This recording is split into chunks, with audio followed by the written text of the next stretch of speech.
What's good, Budget Fam? This is another episode, but this one's different. We're going to go down a rabbit hole. You're going to join me in my rabbit hole that I'd be going down for no reason. So we know that sex-linked traits are a thing in humans, but sex-linked traits in plants are also a thing. When we look at humans, we have X and Y chromosomes and a bunch of other chromosomes, but there are certain traits that humans find that if you have, like, balding is like a Y chromosome based thing, and other certain things are X chromosome based.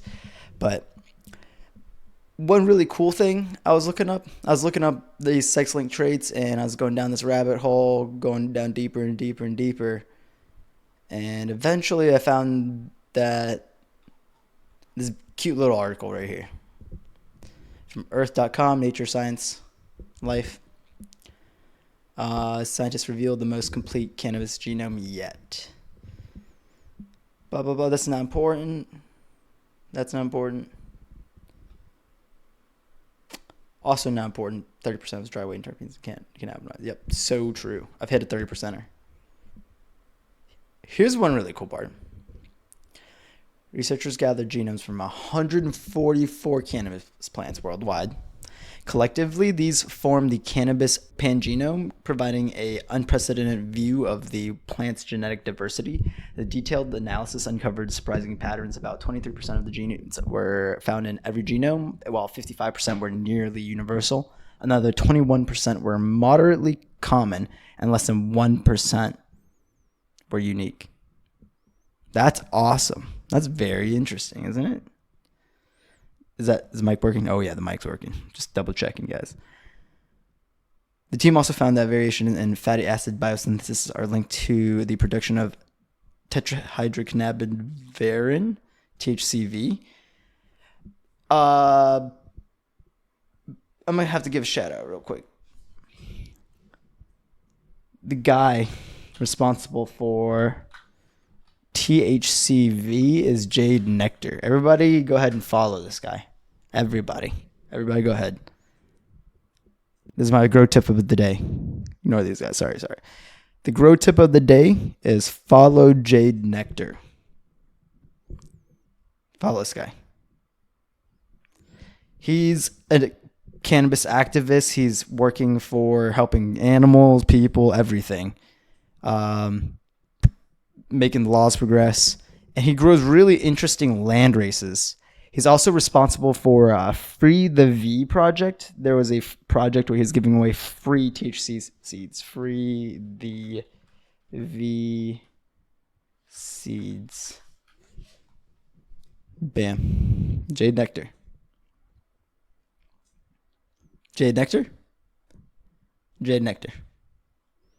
This guy. He's the guy responsible for the THCV seeds. Yes. Isn't that insane? The world's crazy. All right. Sorry. Told you you're coming down rabbit hole with me. So told you. This is what happens. I get bored. I get fucking way too deep into this. We were talking about this. The biggest thing is if you add 73 to 55, that's an roughly 95% of all cannabis or more. So let's see. I have the actual. Whoops, my bad. Wait, was that important? It was that important. Recently closed. Did I throw something away? Oh, yeah, I forgot to tell you. A comparison between paralogs and sex chromosomes revealed that the introns of the Y-linked genes are longer than those of the X-linked paralogs. Whoa. All right. So in mammals, I think it'll still say that. All right. We'll continue. Although analysis of the sex chromosomes linked genes suggests that a degradation of the Y chromosome has occurred, the Y chromosome in flowering plants remain the largest in the male genome, unlike that of mammals. So if you compare the size of the X to the Y chromosome in cannabis plants has more genetic data. So a lot of these breeders, when you're using S1s as your toolbox, you are bottlenecking the genetics a lot by doing that. The genetic code that they have for it, let's say it's like, I think they even have sizes. They go to like 45 or whatever, 700 something megabytes of data. Let's find it. Hold on. Let me find the actual study. Oh, I was reading too deep. Sorry. Let's go back up. You improved genome sequence of Cannabis sativa. Is this the correct one that was posted in, nope, this is 2023. This is not the correct one. This is May 2020. This is not the correct one. Sorry. I was reading a lot of these. All right, this is the correct one. Published 28th of May 2025. Let's go. That's amazing. This is the study with 144 biological samples, same as this one. They show, there it is. The full studies are here. So you can get the link right here. I'm going to leave you a link to this, and at the bottom of the page will be the link to that. I'll leave you the link to both. Why not? Not important part. It's been here for years. Yep. History. Yep. Haploid cannabis genome is relatively small in size, around 750 megabits. So I think the male was like 750 and the female was like 740 or something like that. It's right here.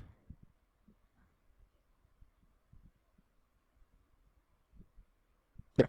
Record all genomes 95 So 78%. That same is pretty good as all 20 quite a bit of stuff you have. And if you were unique. So it same things for humans. It's exactly the same. We're all seeing genes, we're not and if you were either. And so it's like height, hair, color, predicted diseases, all the stuff. Sorry, I'm going to get really deep into this, and I'm going to get way too involved in reading these before I explain more. So I'll be back.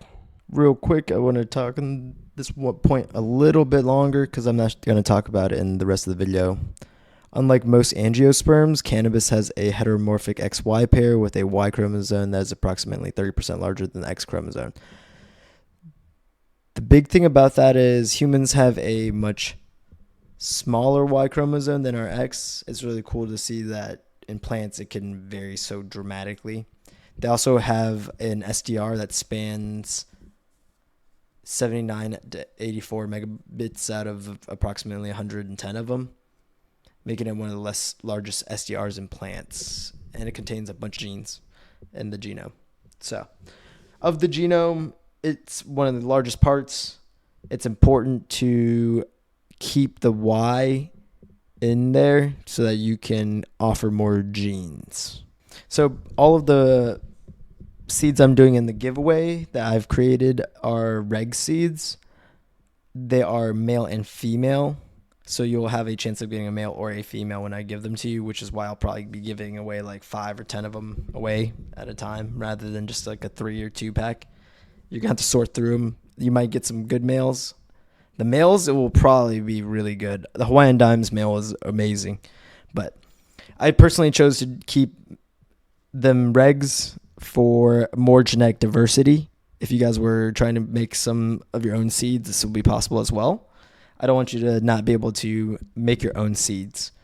Like if you get my strains and you want to cross my strains with anything you have that's your favorite, go ahead. It's yours.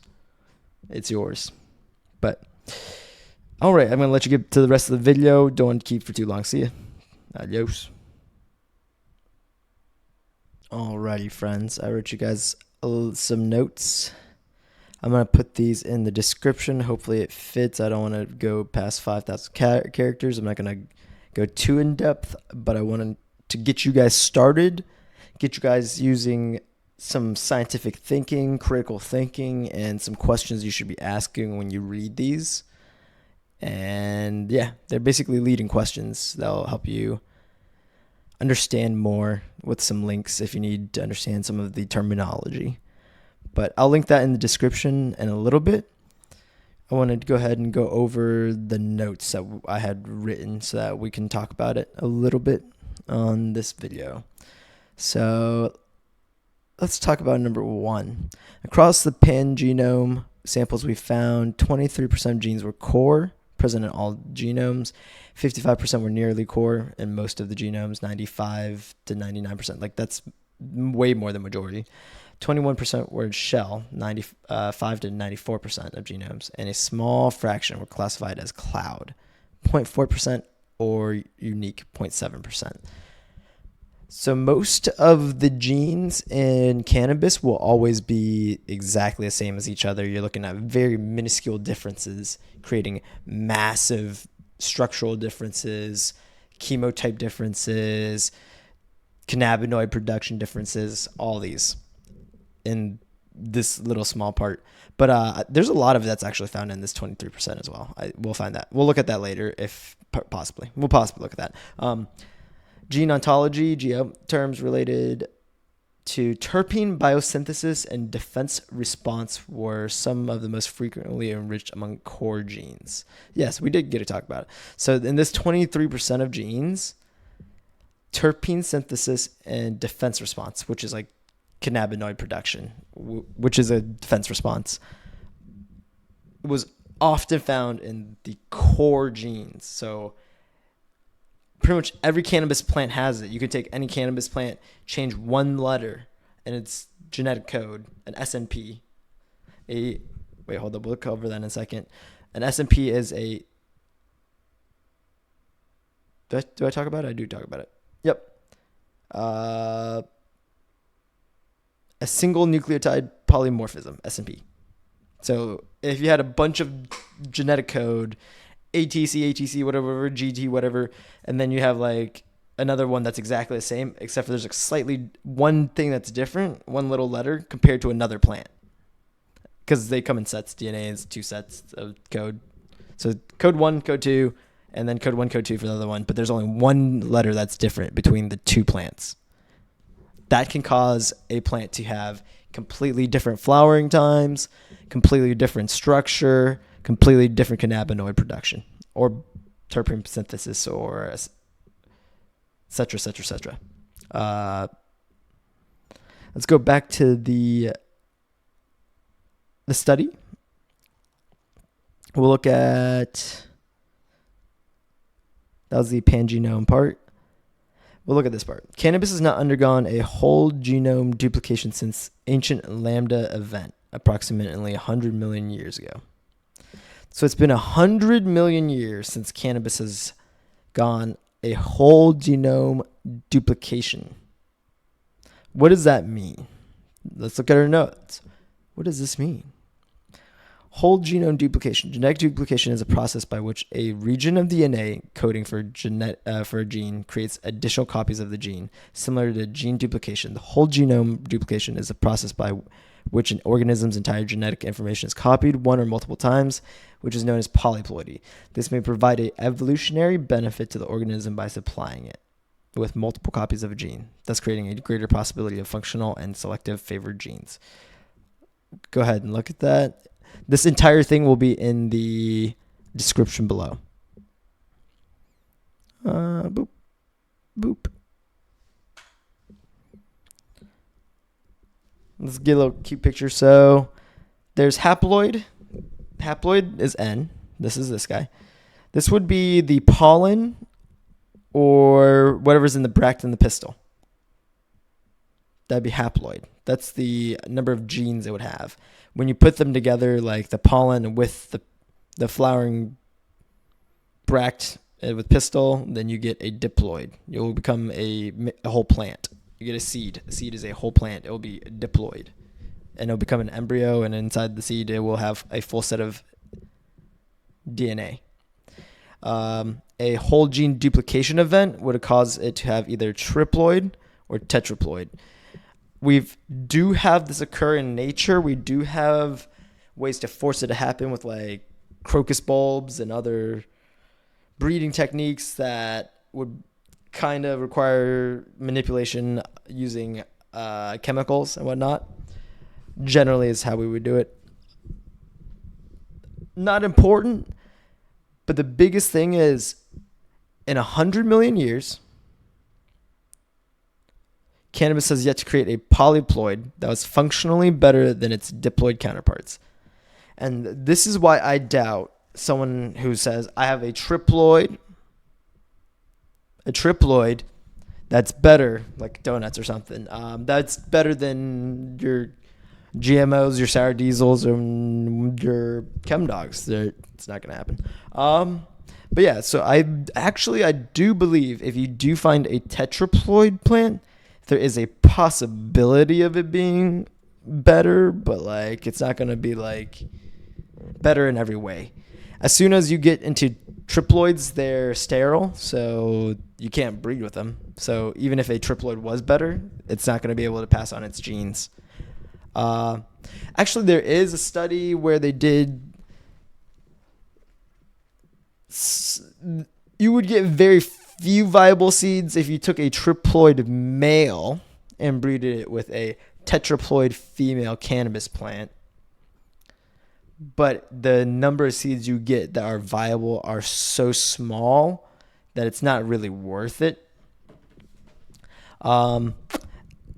As far as tetraploids go, if you were to make a tetraploid and a diploid plant, create seeds using a diploid male and a tetraploid female, this is very important.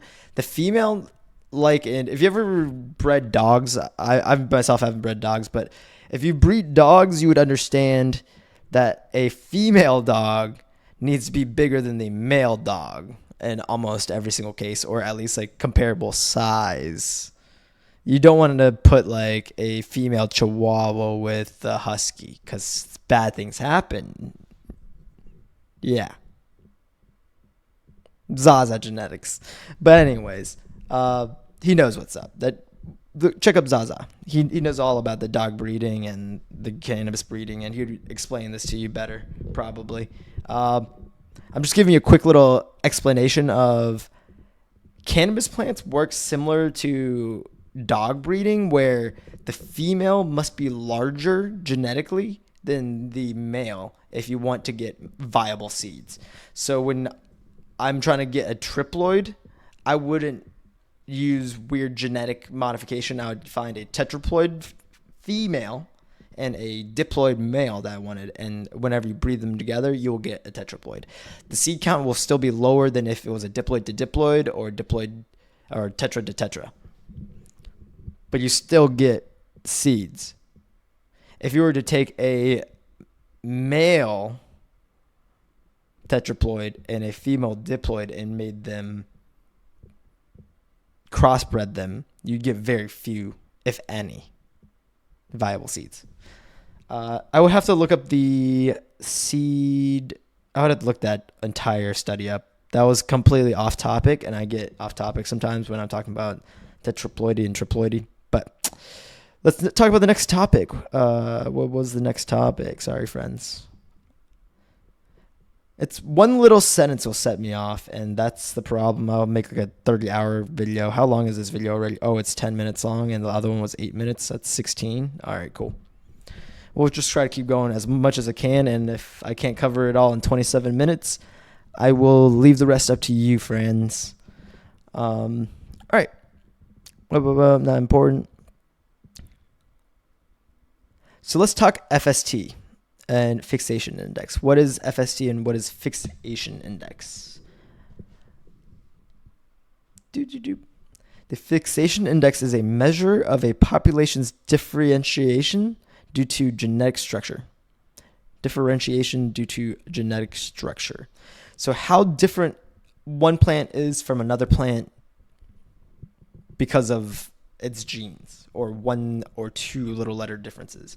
It's calculated from a bunch of data, and it can range from 0 to 1. 0 means they're completely the same. 1 meaning there's absolutely nothing about them that's the same. So one little change in letter, a T can be switched to a C or A or whatever, and that'll be enough to dramatically change its circadian rhythm. So there are plants that are autoflowers, photoperiods, and then there's mixes. So if you were to ask Humboldt Seed Company, I think they have plants that flower in as low as 14 hours of light. Yeah. But if you look at jade nectar, he has plants that flower at 18 hours of light. So they're not autoflowers where they just automatically flower, but as soon as the light cycle drops below 18 hours, they flower, which leads us to believe that there's not just two types of flowering circadian rhythms. Like, it's an oversimplification to be like there's only autoflowers and photo periods. There are slight differences in plants. I think jade nectar's 18-hour flowers are from Pakistan or Iran. I think they're Iranian. I think they are. I'll have to double check on that, and I'll correct myself later if it isn't. But if there are species are so different that they flower either automatically when some are photodependent and some are at 18 hours, some are at 14 hours, there should be a giant range. And when we flower plants, we just do 12-12. By doing that, we're just hitting the minimum hours of light, or the lowest amount of light hours to maximize the amount of like dark hours. When we do that, we're not getting the optimal growth. One of the best things about autos is you could grow them either with 24 hours light on, like 18 hours or 20 hours, and all that extra time gives you a higher DLI and higher growth and faster flowering speeds, which is why they finish so much faster, and you could get more yield off of them. If that's all you're trying to do was grow a bunch of autos, you just fill a tent with autos and get more yield than from photos in the same amount of time. See, like I said, a couple words and I get so distracted. Sorry, friends. So light signaling and flower times and genes exhibited above average. Yep. So these are all things that can happen from just changing one letter. I'm going to have to look at my time again. I'm at 13 minutes. All right, I'm starting to run out of time. Let's not talk about that. Let's look at the notes real quick. Where did S&P... Here, I'll show you exactly what an S&P looks like. I'm not sure if I showed you what the salt and pepper looked like. Let me show you what the salt and pepper looks like. Salt and pepper for you. A single nucleotide change. So this is like some genetic code. That's some genetic code. You get a piece from your papa, your daddy, and you get your DNA. It's di-ribonucleic acid. There's di in it. It's two pieces. It's not RNA with one. All right, cool. We've gone through that part. It's like this, match. And there's one difference. It could be TC, CC, TT, or CT. Order matters even. So any of these changes can cause your plant to grow either as a photo, an auto, 18-hour flower, 14-hour flower, short, tall, fat leaf, thin leaf, all from one letter. Interesting. Life is amazing. I'm going to leave you with something that's on the bright side, because I was going to talk about all this, and it's really sad because all the polyhybrids have destroyed the genetic diversity. If you look at old wild cannabis, their genome is much larger than anything you'd find in North America, which has been bottleneck for yield, potency, and looks. We're going to ignore that. The most important thing I want to leave you off with was... It's about the Kamer. Yeah, there's a lot of migration events from genes flowing from Asia to Europe and Europe to South America, South America to Mexico, and Mexico to America. It's just all a bunch of polyhybrids at this point. But there's one really cool thing. It was about Tibet. Let me see if I can find it real quick. In addition to the two drug-type populations and separate European and Asian hemp populations, the Kamer cluster showed significant divergence between the single available wild Tibetan assembly from all other domesticated and feral lines, suggesting that wild cannabis relatives still exist in remote regions of Asia. That's going to be the bright side for you guys. That's the one thing I want to leave you off with. Hope you guys all enjoyed this video. This is Budget Buds. Science edition, we're out. Look forward to the future. We might find some cool strains. Never know.